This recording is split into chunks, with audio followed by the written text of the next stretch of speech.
ওমা, আজকে আমাদের কি রান্না করছো? আজকে তো সোমবার, বাবার বার। ভাবছি ফুলকপি আলু দিয়ে নিরামিষ একটা তরকারি করব। ফুলকপি?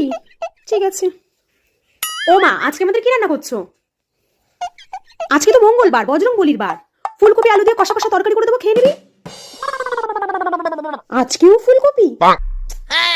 ওমা, আজকে কি রান্না হচ্ছে? নিশ্চয়ই স্পেশাল কিছু।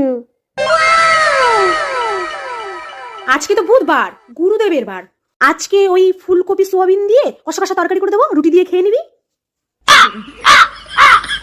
আজকেও ফুলকপি? ভালোই লাগে না। ওমা, কি রান্না করছো গো? আজকে একটা স্পেশাল জিনিস রান্না হচ্ছে, ফুলকপির রোস্ট।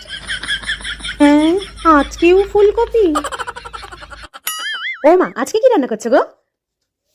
আজকে তো শুক্রবার, অনুকূল ঠাকুরের বার। ফুলকপি আলুর তরকারি করে দেবো, নিরামিষ খেয়ে নিবি।